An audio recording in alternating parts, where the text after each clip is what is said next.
Okay, so welcome, Lucy, officially. Let's get this one going as well. Oh, come on, there we go. All right. So yeah, you were just sharing about the lesson today. Yeah, I was just saying to you that the pervasiveness of this lesson of all these attack thoughts against others and against myself. Well, against myself, I get that, but then I think they're so ingrained that it's like, wow, gosh, to imagine that my mind is causing me suffering by having these thoughts, and really just watching how much I kind of like get my teeth into a certain thought and just ruminate over it for longer, and kind of like there's some kind of an enjoyment in it, or there's some kind of an addiction to it, or that's the thing I think is the addictive quality of these thoughts. It's shocking, it's shocking. And then I was having a conversation with a couple of family members this morning and watching their minds and thinking, oh my goodness, what the hell is going on with all of us? That it's just blame over there and fear, and how much the mind is really causing suffering regularly, every hour, every waking hour. And then dreams as well, the dreams coming, the dream time suffering mind is also it's like, my God, get me out of here.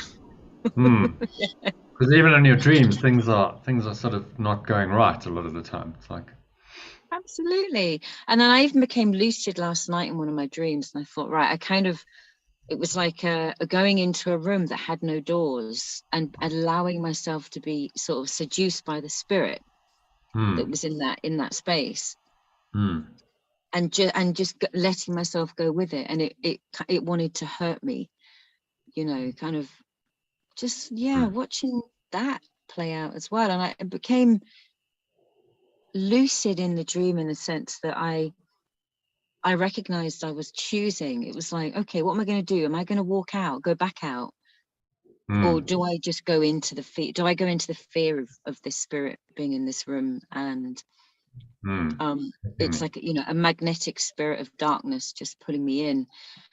Do I go into that and find out what's there? I was. Well, that's quite symbolic. That's a very symbolic dream, huh? Yeah, really. Yeah. Yeah. And then somehow just watching it rather than just letting it stop somehow. Watching myself be surrendered to that spirit rather than making an action, making a different choice. Yeah. Surrendered to the spirit of darkness. Yeah. You were like submitting to it and saying, okay, well, no, you're the boss. It was more, there was some kind of a fear and an enjoyment I noticed in the dream. I was like, my God, there's, in the lucidity of that, I was like, God, I'm choosing to be taken over by this thing. Darkness. Yeah.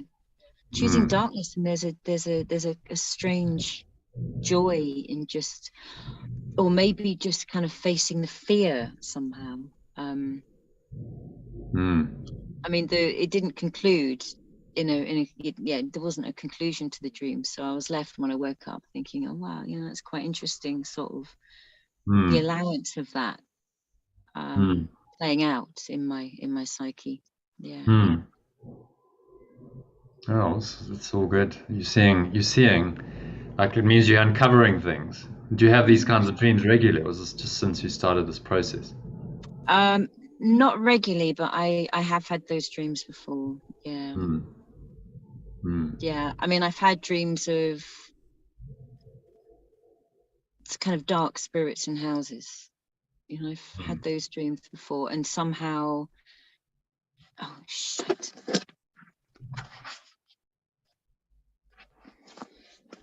What's the matter? Oh, sorry. That was not very good. I just I thought you died. I thought the battery had gone, but you're actually there. I just can't see you. Yeah, no, I no. think my battery's gone really low, so I turn off my. Oh, I didn't realize. Yeah, I'll turn my thingy off and I'll go and plug in. Yeah, I'm not sure what I was saying now, but yeah, I've had those dreams before, and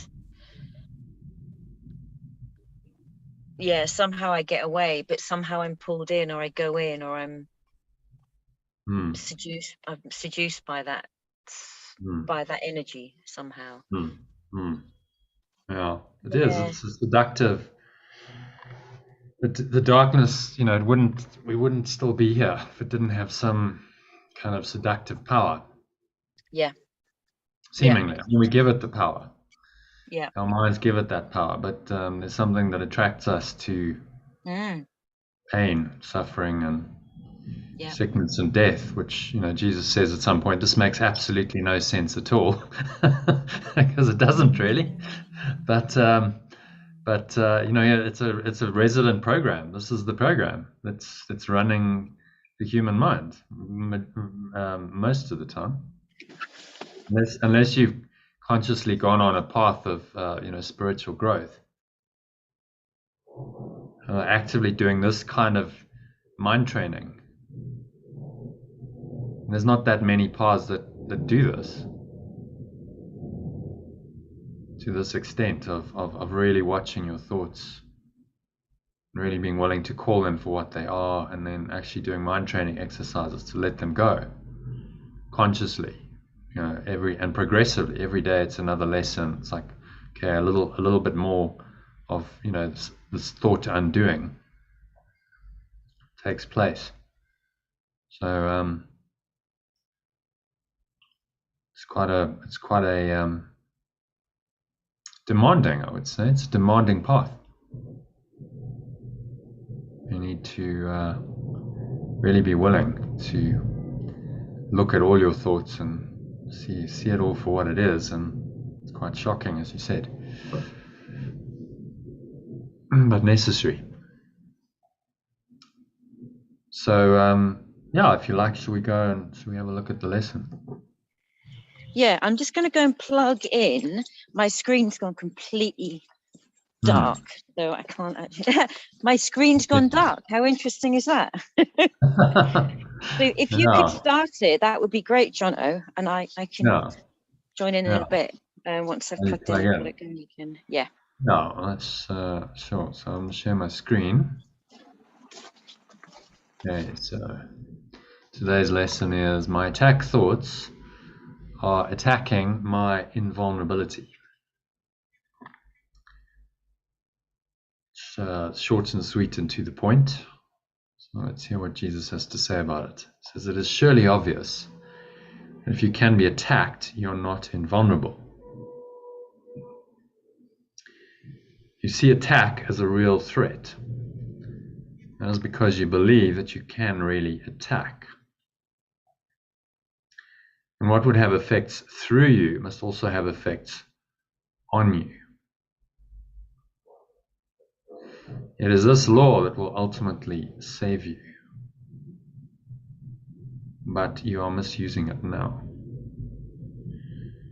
You must therefore learn how it can be used for your own best interests rather than against them. So any thoughts on that, Lucy?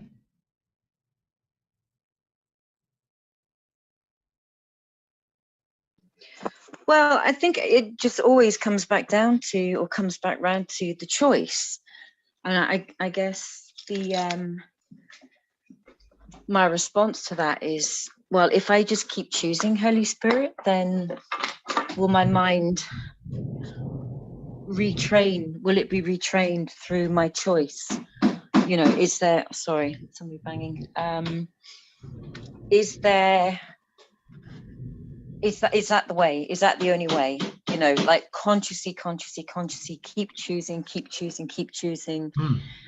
steering the way back, and then the mind becomes absorbed by Holy Spirit mind rather than ego mind. Yeah, that is what he's saying. He's saying, you know, revelation may occasionally come, but you can't rely on that, like some kind of revelation just happening. So this is conscious choice. Mind training, conscious choice, to consciously, if you look at the, I don't know if you can see the screen, but you see that diagram of the descent into hell. Okay, well, we chose to go down the ladder of separation, to put ourselves in this really impossible situation, because that's what it is. The ego is an impossible thought, leads to an impossible situation where we have this fundamental conflict in our minds and we feel split. Hang on one moment. I think someone's just coming to do some cleaning. Okay.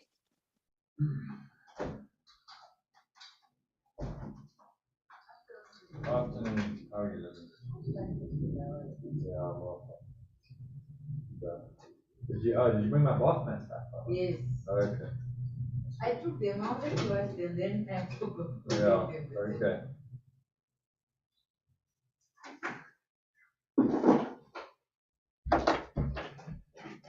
All right, sorry about that. Someone's just come to clean the place, which is always good. Always good when someone else is doing it. It's a joy, isn't it? It does need it. Yeah. One of the advantages of being in South Africa is at least one can generally, you know, labor is cheap here, so I'm renting, so that's part of the service. It's a shame you can't get somebody else in to do the same, clean your mind. Yeah, unfortunately, that's work that only you can do. It's an inside job, isn't it? It is. Yeah.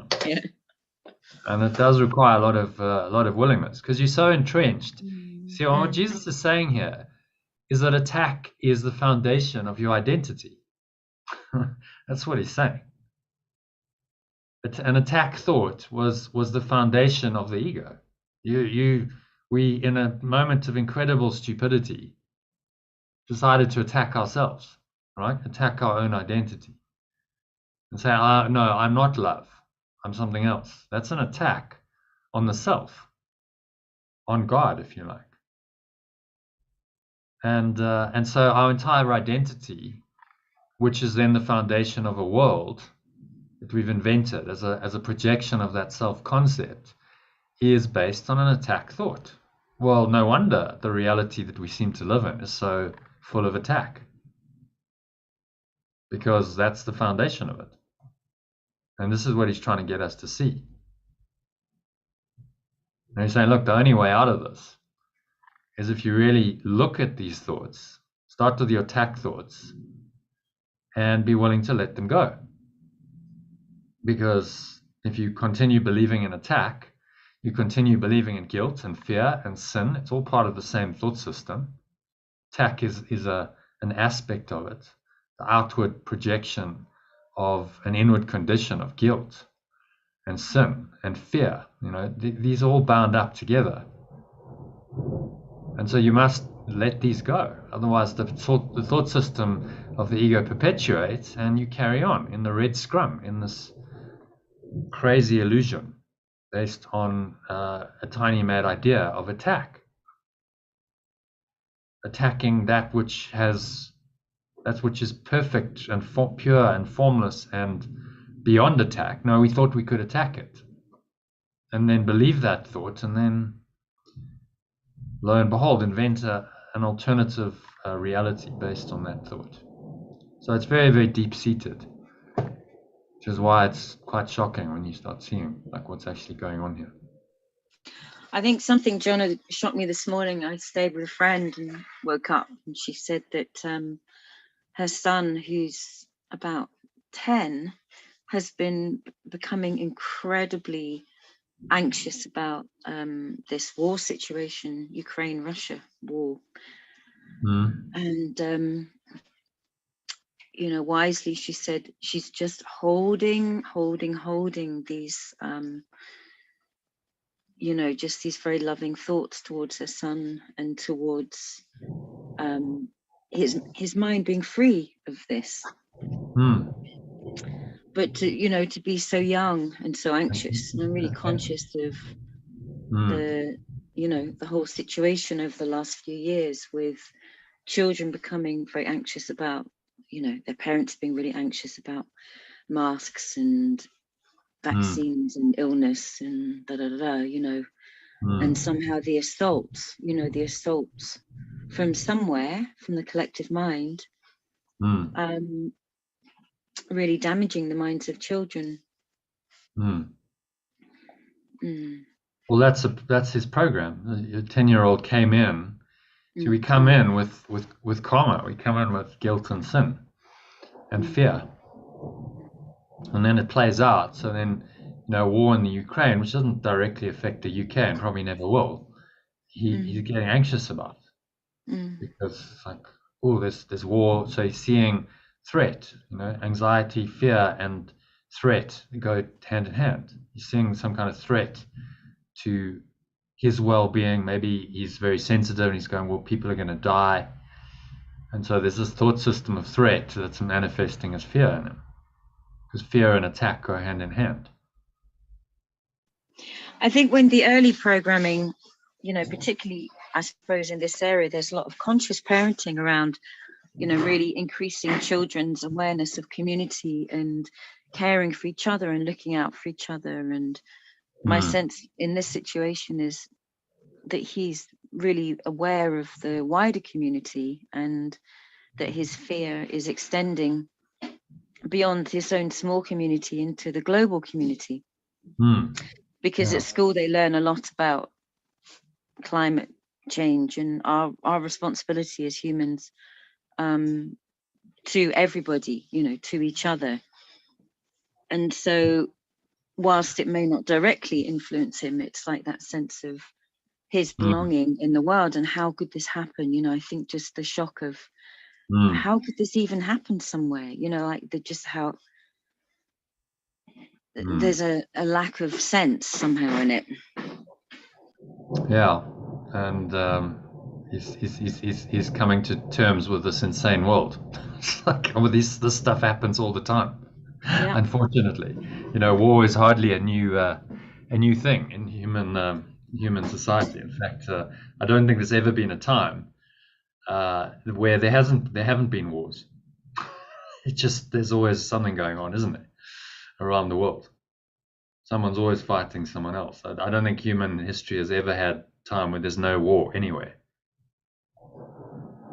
It would be interesting. Yeah, totally. History. Yeah, totally. And often in families there'll be there's some kind of perceived enemy somewhere, whether it's the government, whether it's the neighbor, whether it's the dog, whether it's the whatever.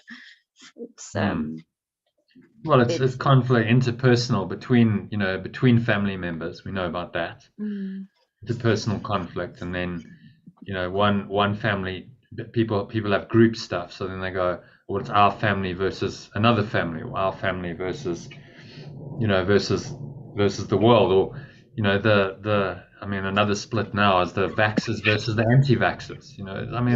These are the kinds of separations that perpetuate in our lives, and it's all nonsense. It really is. You've just got to see through it and go, you know what? Actually, no one's really separate from me. That's the truth of the matter. No one is really separate from me. Because even a thought of, so like I've got another business and I'm dealing with business things, and people don't always do what, in fact, a lot of the time they don't do what they say they're going to do. It just seems to be like standard practice. Oh no, I'll come back to you, and then they don't. And then the temptation is to go, oh, well, they're just being, and there's a separation that arises in your mind, no doubt. Oh, they're separate from me. They're not doing what they want, what they should be doing. And then there's a judgment. And then you've created that subconscious separation. Although I'm not like overtly attacking them, going, right, I want to kill you. There's a thought of like, well, you're not doing what you should be doing, and that's not right. And then so there's a judgment and there's a separation that arises, and it's so entrenched, human psyche. So it's just to watch that, and then go, okay, well, if we're all one, if that's the truth, then I need to see these people irrespective of what they're doing, as one with me, and there is no separation. And then, you know, the business becomes just another way of training your mind. And that's the real, you know, to go back to yesterday's lesson, that's the true purpose. I do not know what anything is for. No, I don't really know what the business is for. It's not. Is it really about the business and getting things done, you know, making money on the level of form, or is it actually about training my mind to see things truly in the face of the temptation not to? So using just any scenario that you come up with. Yeah, as your mind training practice. As your mind training practice. That's the whole point. Yeah. Right? It's mind training. So whatever the scenario is, family, social, business, doesn't matter. It's all the same.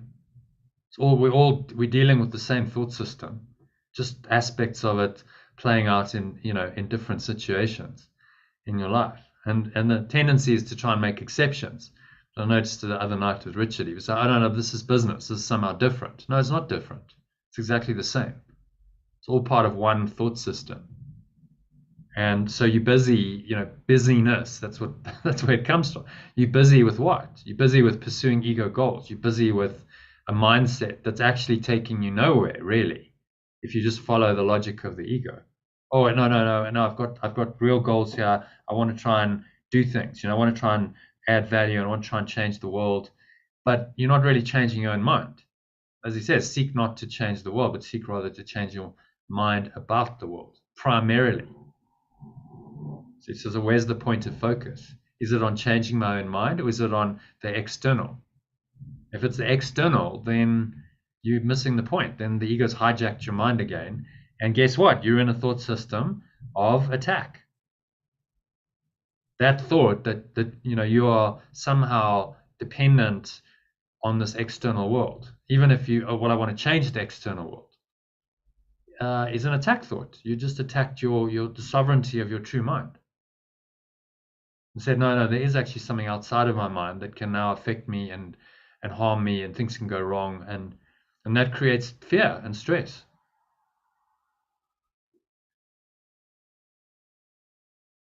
And this lesson is the antidote to it. Okay, so any questions on paragraph 1? No, no questions. And just saying, you know, what would have effects through you? Mm. You believe you can really attack. You believe you're not invulnerable because you've got these attack thoughts. You see them as a real threat, and you believe that you can really attack. And so what would have effects through you must also have effects on you. Yeah. If you believe in attack, then guess what? You will feel attacked, you'll feel vulnerable, you'll feel fearful. Mm. And so then he goes on, number 2. Let's just say hello to Katie. Hi, Katie. You're just joining. Hi, Katie. Hi. Hi, Katie. We're just in the lesson. So do you want to have a little read of that? Paragraph 2. Yeah.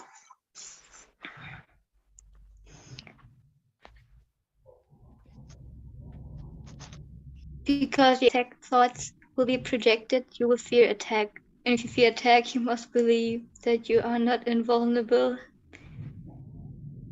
Attack thoughts therefore make you vulnerable in your own mind, which is where the attack thoughts are. Attack thoughts and invulnerability cannot be accepted together. They contradict each other.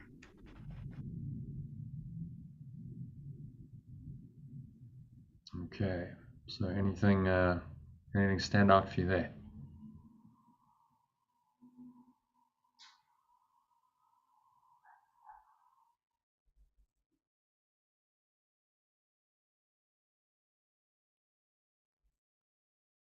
I think you're muted, Katie. Yeah. It's happening. I'm the cause of the experience I have. This is so amazing. I just read some days ago about what Jesus' abilities were. Like he could not only walk in water, he could. I mean, I read that about Arden and Parasite. They levitated at the end of their life. Hmm. And I thought, and I know that there are more cities like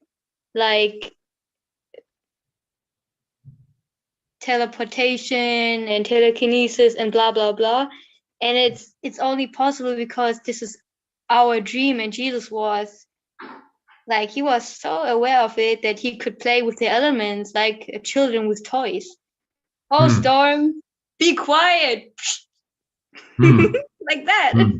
Hmm. Well, it's You also know, symbolic. That story is symbolic of, the power of the mind to quieten in the storms of life. You can be this quiet presence, and quieten just in the quietness of the mind will create a quiet, calm reality that's free of attack. So there's symbolism in but all he these. walked on water, so Hmm.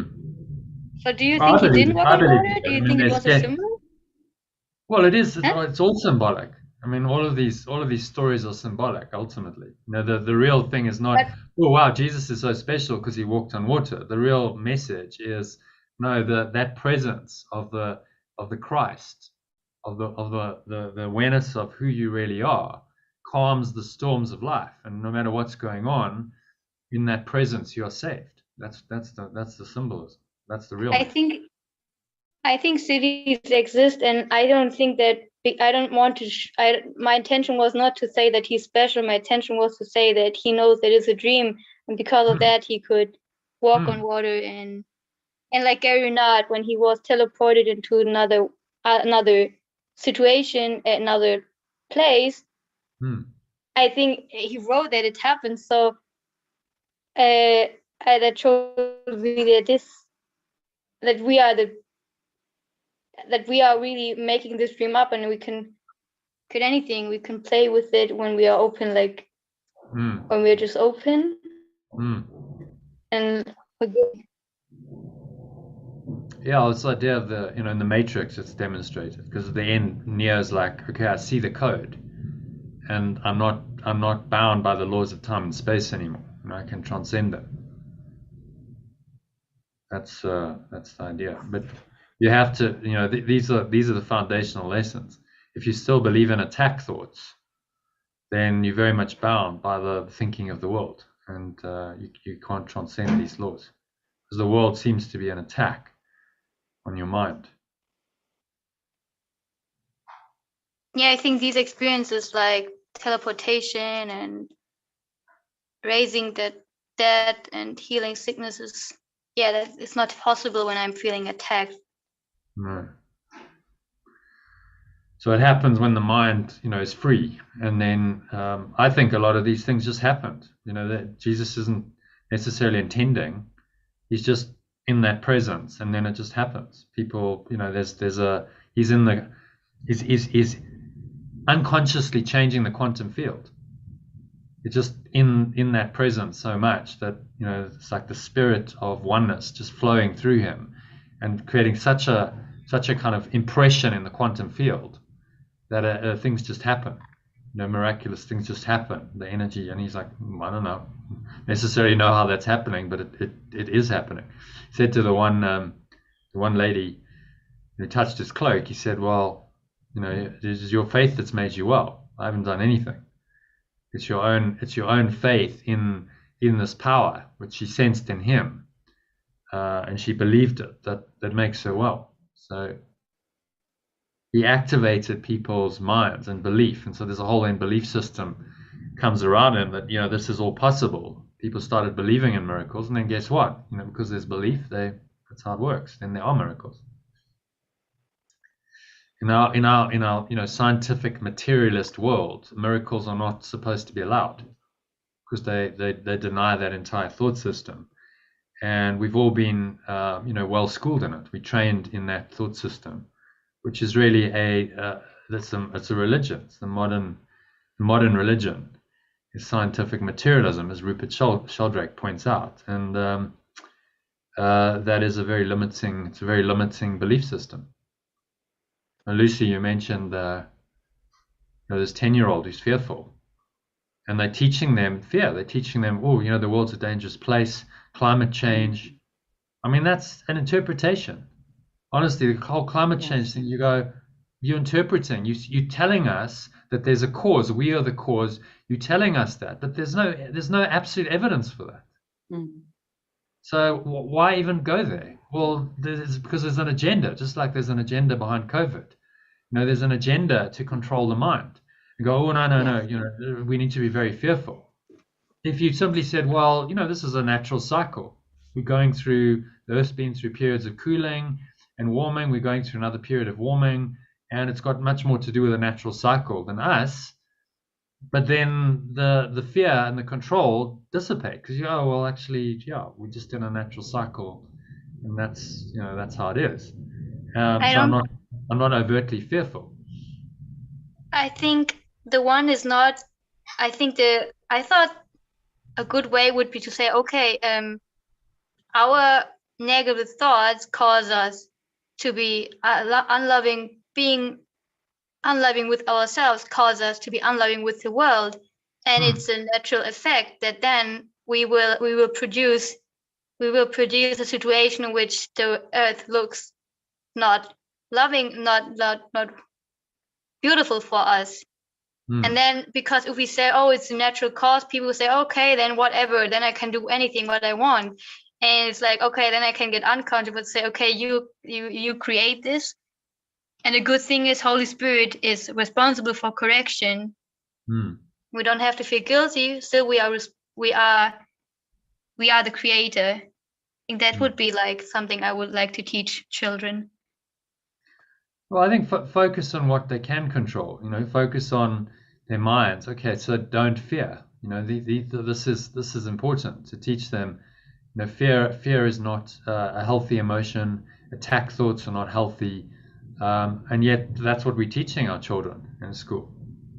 We're teaching them that. Lucy said you're part of the world. You're teaching them they're part of this very threatening world. And actually, what's needed is to say, well, actually, there's something that transcends all of this. This none of this stuff is true or real.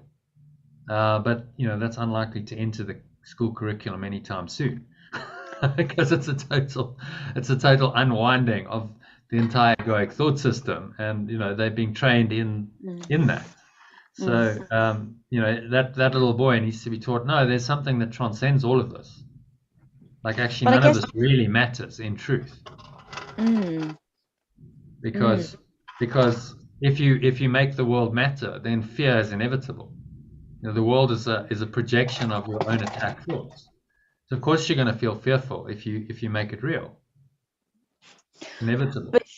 But surely what you're doing, like as a counter in a way to modern teaching, you're trying to impart something about responsibility. As far as I see, you're still trying to impart responsibility towards others and do your recycling and be conscious of what you're buying, and I think even just going down that road, you're still evoking fear thoughts, aren't you? So it's like, how to do that? That's the thing. What's the motivation? So is it fear that's motivating all of that behavior, or is it love? Because if it's fear, no, we need to do this because it's climate change, everything's going pear-shaped, the world's coming kind of, cataclysmic scenario of we're going to go underwater in 10 years because the earth, the seas are going to rise. This all produces fear. Now, okay, well, I do all this because I'm fearful. That's not the right motivation at all, because now fear is running the program. As Jesus says, you cannot overcome fear by the mastery of fear.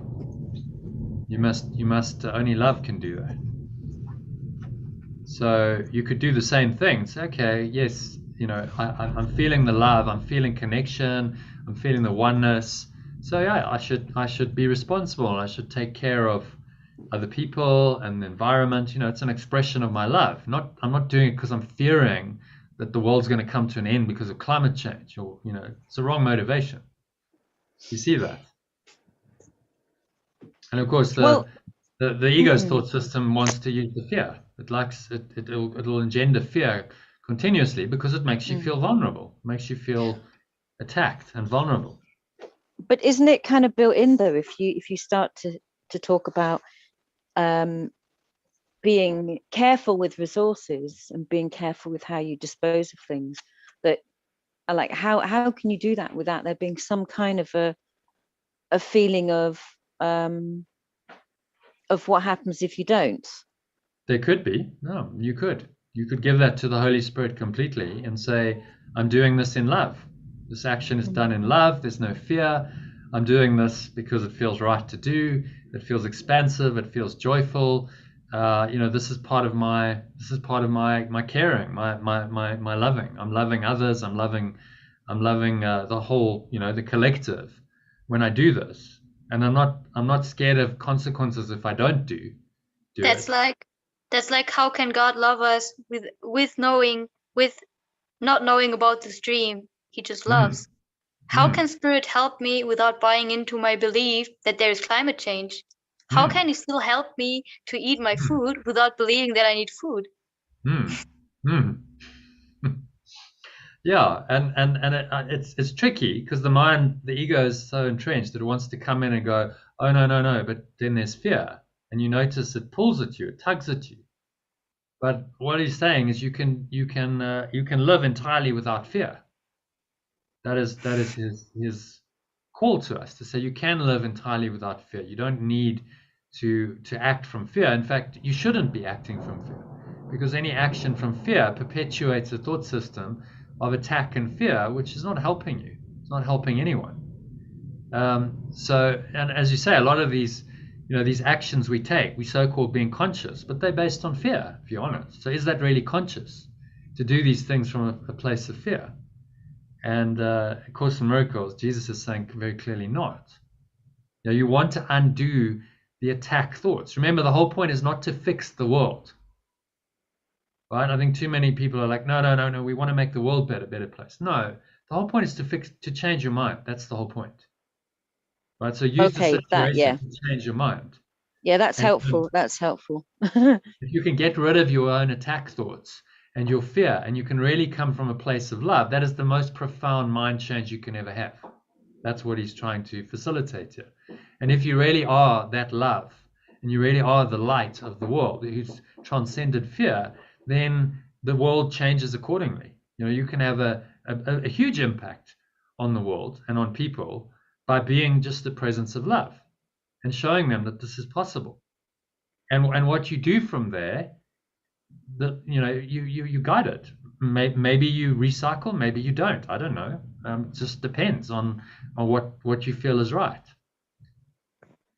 But you wouldn't do it from a place of fear. You would go, I'll do this from a state of love. And my mind is healed, and so I recycle because it feels good to recycle. Like, why, like that if you look at, from a spiritual point of view, that bottle or that glass, that can have another life. It can be useful to someone. So why not? That feels good. That a recycle that could benefit someone in ways I can't imagine, because the recycled material can become something useful instead of just going to lying in a rubbish dump. And obviously we know plastic and stuff don't biodegrade very well at all. So then, okay, that's an expression of my love. But I'm not fearful. I'm not doing it because, we're messing up the world and it's all terrible, and I'm going to try and do my little bit. But actually, the fear of some kind of doom coming upon me because the world's going to end because of all the human irresponsible behavior, that's actually running my life. And I think there's too many, and you probably see it in Findhorn a lot, there's too many so-called spiritual people who are actually living in a lot of fear of like this impending doom coming upon humanity. Like, we're all gonna somehow be wiped off the planet by a vengeful nature who says, no, you're no longer required here, and you've been bad, so we're gonna do away with you. I mean, all of that is quite fearful, isn't it? And all of that is really an attack thought. That's what he's saying. And he's saying, well, you're always attacking yourself with these thoughts. So stop doing it already. Stop I think doing it. it's often just another version as well of moralizing, like a sort of different form, you know, moralizing in a different way. It's like somehow that you're not quite getting it right.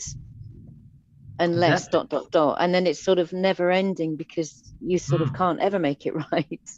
No, we'll never get this right. Jesus is telling us this dream, we'll never get this right.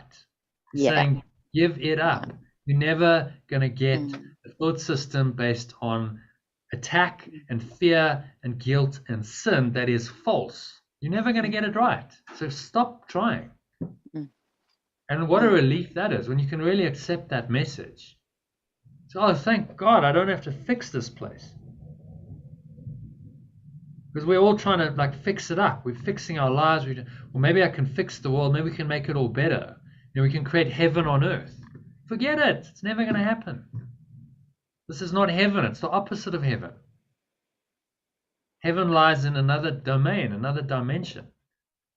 So leave. Jesus is telling you, just leave this place behind. It's not reality.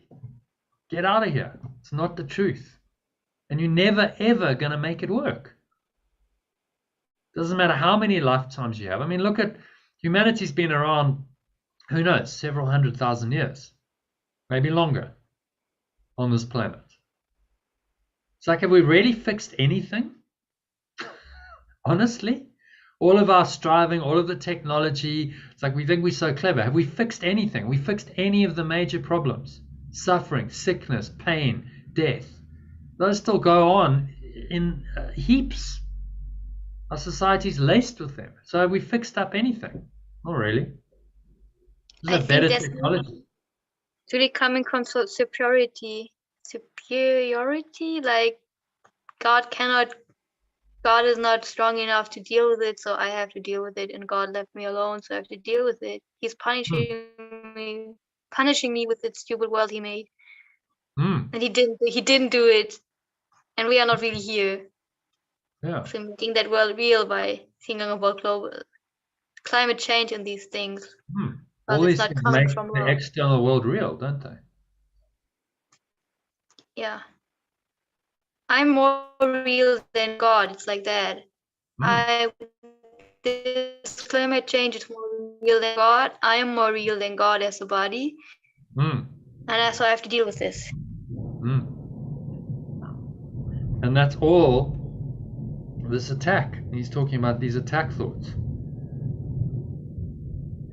So you cannot accept attack thoughts in any form and invulnerability together. And they contradict each other. So one attack thought, oh, climate change is very threatening. You know, this could seriously harm humanity. That's an attack thought. So what do? You deny your invulnerability by that thought. And really what you're doing is you're attacking yourself with that thought.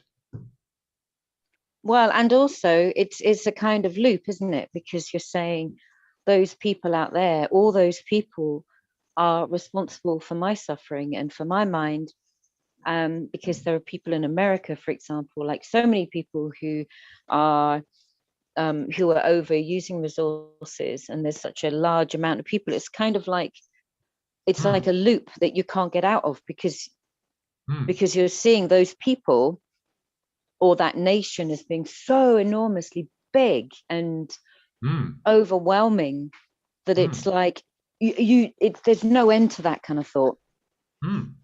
Yeah, you're down the bottom of the rabbit hole in the illusion, and you're making the illusions real. And you're going, oh, that illusion's a really big one. That's much bigger. That's a much bigger problem and illusion than another one. And that's exactly the kind of thinking that the ego wants you to indulge in, because it keeps the illusion real. It keeps you in a place of feeling a victim, feeling helpless, feeling limitation, lack, loneliness, suffering, despair. I can't really fix anything, and keeping you very far away from the invulnerability of your own pure formless awareness. And that's its only intention. You got to recognize the ego is just a system of thought designed to keep you under its control. That's what it's about. Nothing more than that. And all of the projections in the world are meaningless, except for that. That's all they mean. That's what they're there for. They're there to keep your mind in a state of fear and sin and guilt and under the ego's control. That's what it's about. And if you see that, the simplicity of that, you can just cut through the whole thing. It's like climate change, whatever, COVID, whatever these apparent threats are. Yeah, bloody, bloody, blah. It's more of the same thing. The ego's been doing this forever. Whatever the threat is that it invents. Disease, war, sickness, now climate change is a new one. Ooh, and just start looking at it all with this detachment and going, this is all a load of nonsense. None of it's true. So I'm not going to buy into any of it because it's all an attack on my true invulnerability. And I don't want to do that anymore. It's just stupid.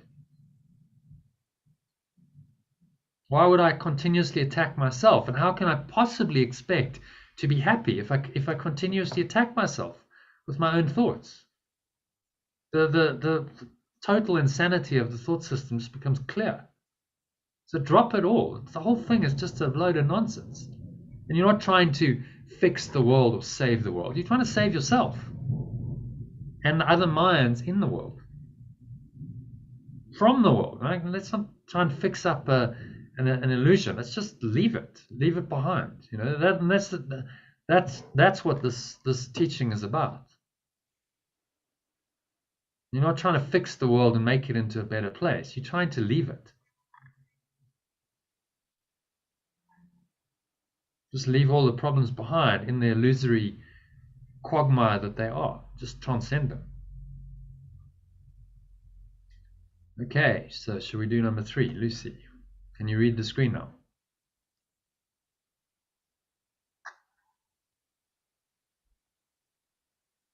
Lucy, are you there? Oh, I'm here. Yeah. Yeah. Paragraph 3, if you can read it. Paragraph 3. Yeah. The idea for today introduces the thought that you always attack yourself first. If attack thoughts must entail the belief effect is to you in your own eyes. Thus, they have attacked your perception of yourself, and if you believe them, you can.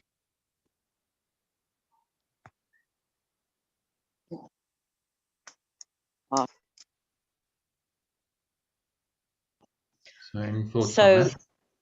Yeah, so you're not even yourself. You're just a weird old identity. Yeah,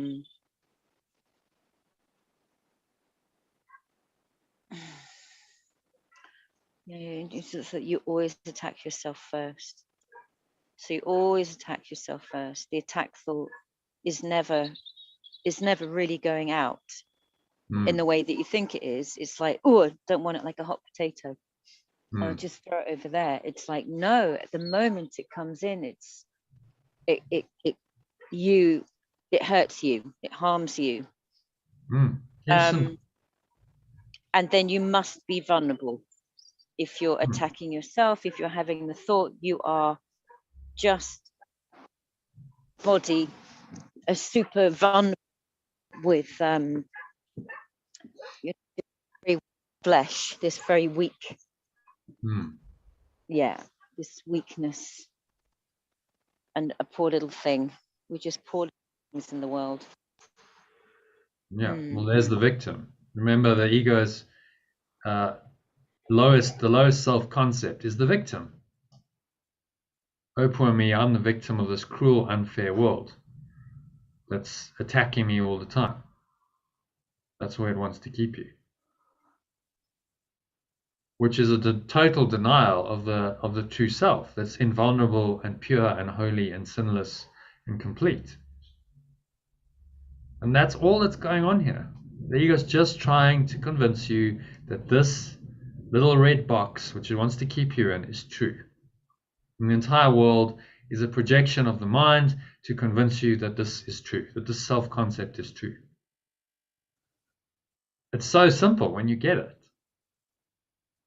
Okay, like I'm finally hallelujah, someone's actually telling me what's going on here. This is amazing, because this is the key to freedom. Okay, so I don't have to value any of this stuff. It's just all a load of rubbish. Crazy thoughts projected out, and I know exactly what it's trying to do. So, okay, I get the game. So let me not fall for the game. Let me just apply this lesson. Because if you really applied this,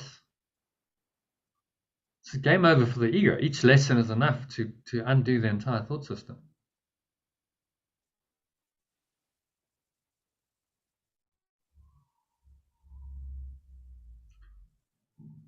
And then he says, practice with today's idea will help you to understand that vulnerability or invulnerability is the result of your own thoughts. Do you want to read that for us, Katie? Yes.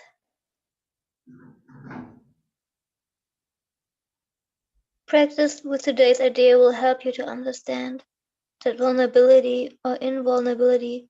Wait, you read that? Yeah, it's fine. Read it again.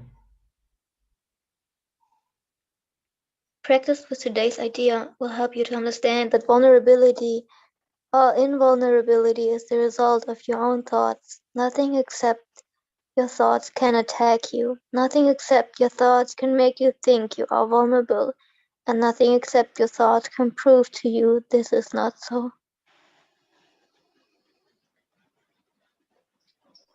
Okay, again, there are no exceptions. Saying nothing except your thoughts can attack you. Nothing except your thoughts can make you think you're vulnerable.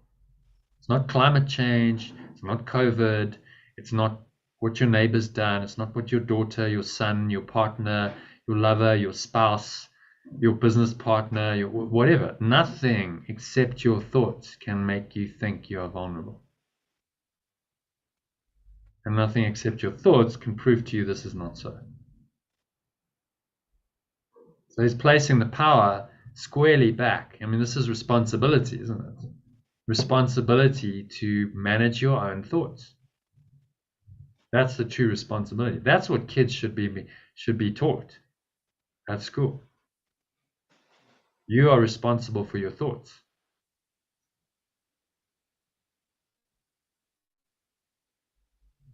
So you're not responsible for the outside world. You're responsible for your thoughts about it. Seek not to change the world, but seek to rather to change your mind about the world. But that is a revolution in thought, and it's a revolution in our education system, which is unlikely to happen in formal education anytime soon. Because it's a total undoing of the ego's thought system. Total undoing there, right there, in that simple, yes, it's my thoughts that are the problem. The problem is not out there.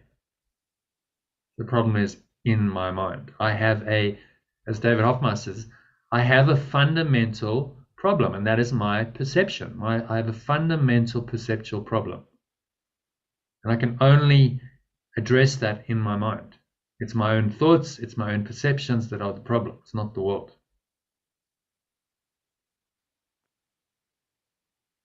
When I see that, then I start working where I can work. I start addressing my thoughts and my feelings. That's all I can change. I can't change the world, but I can change this. So if we go to the 4-quadrant diagram, I can change the interior individual. I have complete control over this. None of the other quadrants do I have complete control over. Even my own behavior and outcomes. Don't necessarily know what's going to happen. I do something, I may want an outcome, but it turns out differently. I don't have complete control, but I do have complete control over my thoughts and my emotions. So that's the one area that we can master. So that's where the course is focused. Change your thoughts, change your emotions. And everything then follows, because this is the primary driver. This quadrant drives all the others. This is the causative factor. Individual intention. What are you thinking? What are you believing? What are you feeling? That's what drives your behavior. It's what then influences the culture, because we are one mind as part of the whole mind, so that influences the culture. your behavior then goes into the systems. And so seek not to change the world, but seek to change your mind about the world. Saying, make what's primary, primary. Go within, change your mind first, and everything will follow.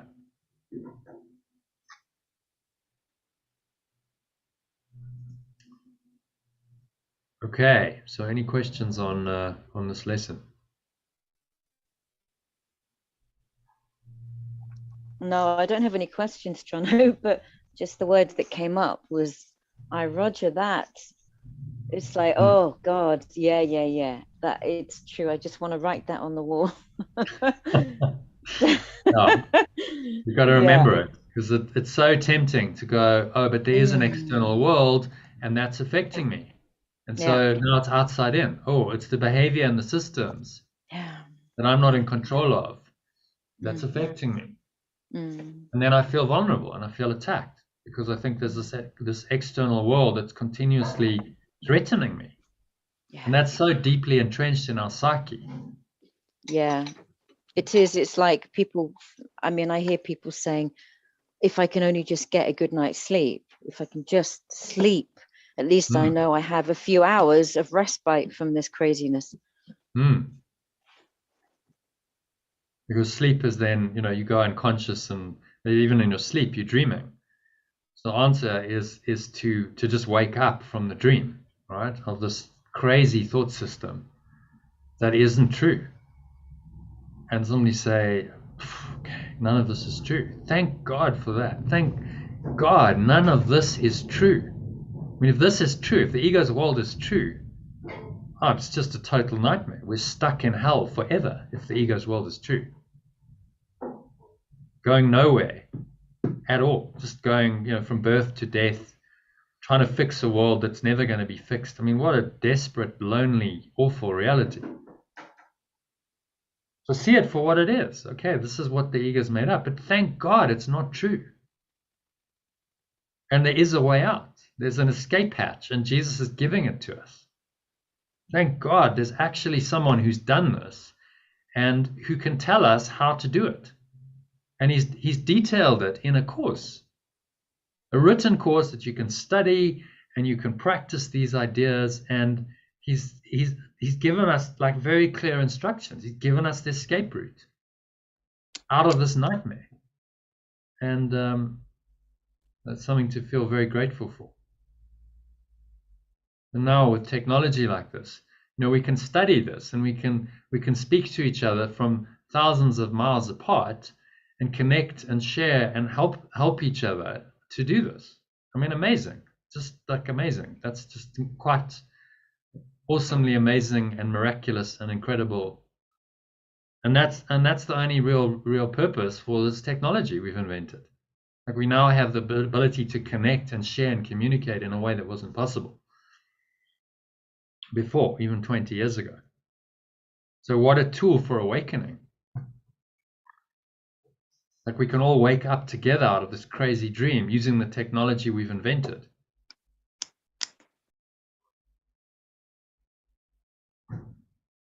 If that doesn't inspire you a little bit, then nothing will. Okay, so shall we do a meditation on this? Yeah. Yes. All right. So just making yourself comfortable. Sitting with your feet shoulder width apart, back straight. Cup your hands in your lap. Close your eyes. And start off with a nice deep breath in through the nose. Notice how the stomach rises and the chest rises, and the subtle flow of air in through the nostrils. Clenching the sphincter muscle, locking the energy in, drawing the energy up the spine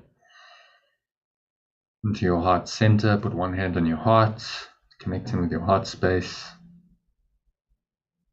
Just feeling the presence there, the presence of your own true awareness. We can call it love, presence, pure formless awareness. It's just a feeling, and it's a feeling that feels good, comfortable, happy, calm, poised, all these words.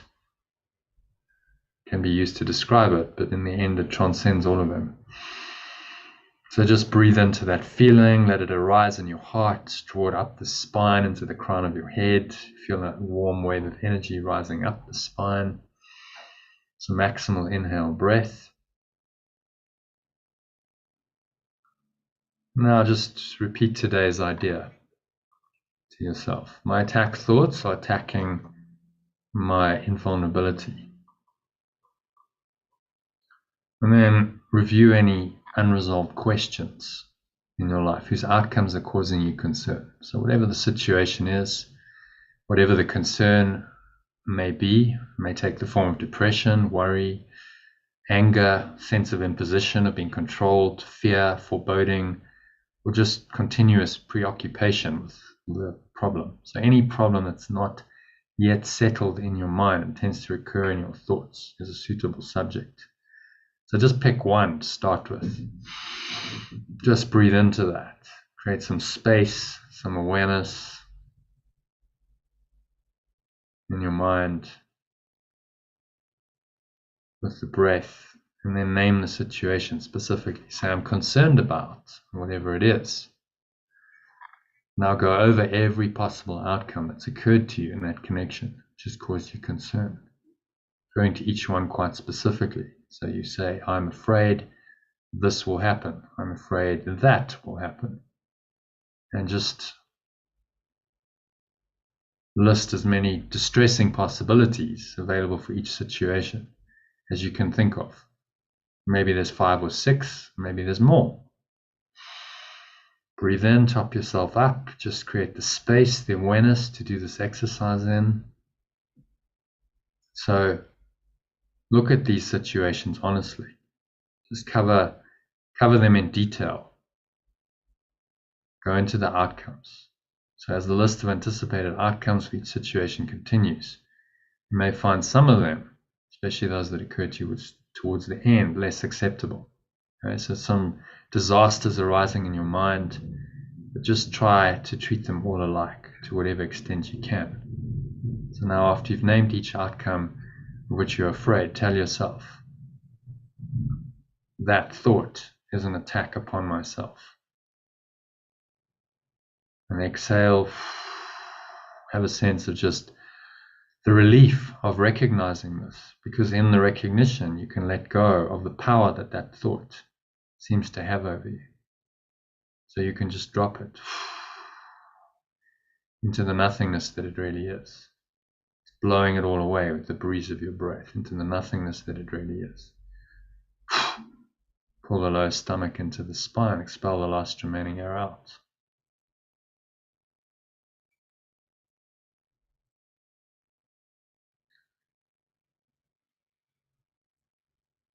And you rest briefly in the stillness. In the gap between breaths, there's an exquisite opening into the stillness of the mind, a place where you're not affected by anything of the ego. This world no longer exists for you. You're still and calm and quiet and peaceful in the invulnerable state that you were created. One with your own awareness, one with your pure formless awareness. And that is all there is. So breathe in again, breathing into the stomach, blowing the stomach up like a light-filled balloon. Imagine you breathing light in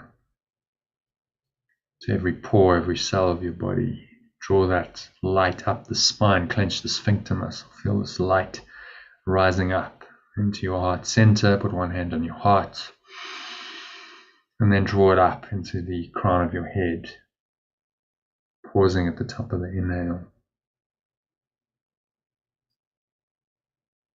Smile. You're in the light. Now from this light perspective, you're in the clear blue sky of your true awareness with the light of your source shining through, streaming through into your awareness. Look below, look at these cloud patterns, which may seem to be very dark and foreboding and blocking the light, but you're above them now, and you just observe them. And so bring to mind another situation that you've been concerned about. And you look from this higher perspective on it and say, well, I thought I was concerned about this and thought I was afraid that this will happen in the situation and this will be the consequence and this will happen. And just name as many seemingly fearful consequences. But now you're above them. You're in the light. And you look down upon them and you smile and you go, but this is all ridiculous. These cloud patterns, they're just clouds. They actually have no ability to block the light. I'm in the light now. And the only purpose of the clouds is to block the light, to obscure my vision of the light. So I can just dismiss them. These thoughts, all of these thoughts, are just an attack upon myself. They keep me in the cloud patterns. They keep me in the dark. They keep me away from the sunlight. That is my true awareness. So why do I want them? They're just attacks upon myself. And to attack your own light is insane. So blow them all away with the breeze of your breath into the nothingness they really are. Just let them all go and see those clouds just dissipating, blowing away. They're going, gone to the nothingness they really are. So there's just the clear blue sky of your true awareness and the light that shines through it remaining. And you're in the light, and the light is you, and you are the light, and there's no separation and no distinction. You are the light of the world. So just sink into that awareness for a few minutes of deep silence, just breathing in and out through your nose, observing the breath, noticing the breath flowing in and the breath flowing out, and the stomach rising and the stomach falling.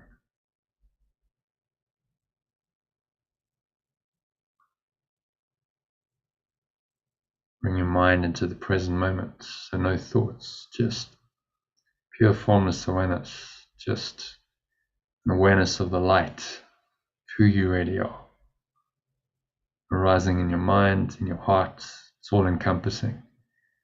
Maybe get a sense that there's nowhere the light is not. The light is everywhere. You are the light is you. There is no separation, there's no distinction. So just merge into this awareness. Drop into the light. Be the light for the next couple of minutes of deep silence. There's nowhere else to go, there's nothing else to do, nothing else to think about. Just breathe, relax, and be still. Surrender in to the light of your true awareness for the next 2 minutes of deep silence.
If any thoughts arise, just observe them. They're like cloud patterns, just scudding around in the lower reaches of your mind.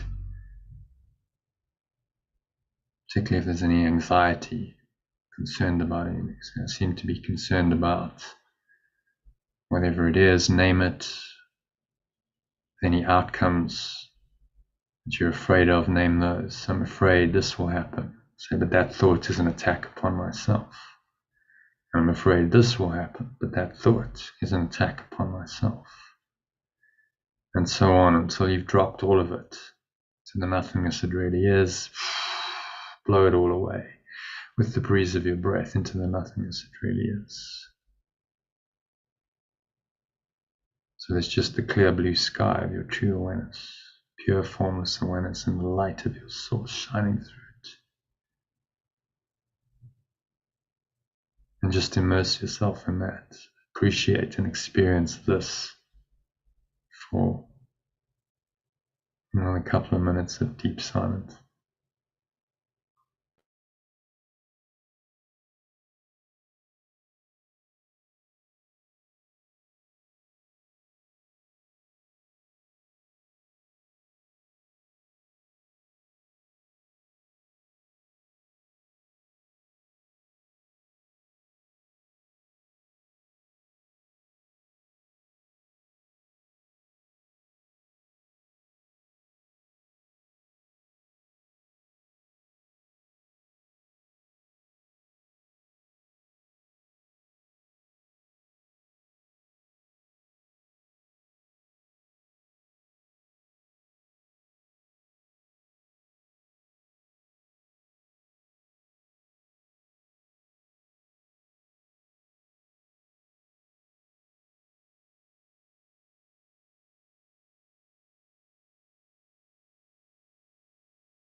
And so gently coming back to awareness of the body and the breath and the senses and the world, to bring your mind back. It's a very present way, so you don't have to name, judge, label, or interpret any of your sense perceptions. Just be aware of them. As you open your eyes on the count of 3. So 1 is breathing in, noticing how the stomach rises and the chest rises, and the subtle flow of air in through the nostrils, the clenching of your sphincter muscle, and the rising up of the life energy, the kundalini energy up your spine into the heart center. Put one hand on your heart, draw the energy all the way up into the crown of your head, pause at the top of the inhale. Breathing in the light into every pore, every cell, every muscle of your body. Every part of your mind, every fiber of your being is in the light. Again, from this light perspective, scan your mind and notice any attack thoughts, any concerns, any fear thoughts. I'm concerned about something. That's still lurking there. There's a lingering anxiety. Name it. And name the outcomes you're afraid of. I'm afraid something will happen. Name it. Remind yourself that thought is an attack upon myself. And then name another outcome. That thought is an attack upon myself, so on. So all the outcomes that you can possibly think of be named and dismissed as an attack upon yourself. And then exhale them all out, blow them all away with the breeze of your breath into the nothingness that they really are.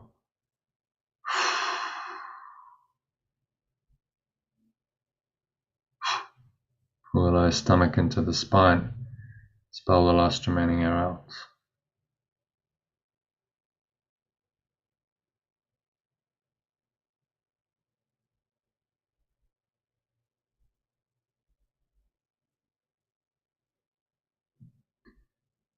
And you rest in the stillness and the peace and the gap between breaths. It's a little portal to eternity. Just a quietness, a calmness in your mind. On count of 2, notice the weight of your body pressing down into the chair and your feet touching the ground. Notice what you're feeling with your hands touching.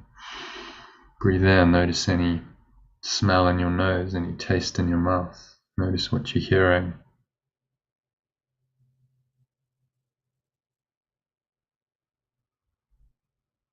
Surrounding environment.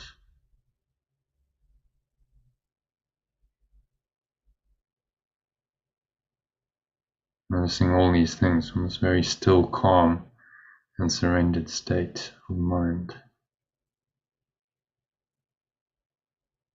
Without judgment, there's only the light. The darkness only exists in your judgment, in your mind. So anchor this state of light awareness in. Carry it with you for the rest of the day till this evening session. And you can use today's idea to top you up. Send you a short 4-minute breath break recording you can use to keep you in the light, to help you to let go of these attack thoughts. It's insane attack upon yourself. So that will keep you in the light. So it is said, so it is done. And on the count of 3, you're going to open your eyes. Take a minute, just look around, observing the various objects in the room around you. It's a very still, calm, surrendered way. Don't name anything, don't judge it, don't label it. If any thoughts arise, anything you see triggers you, remind yourself that that thought is just an attack upon myself.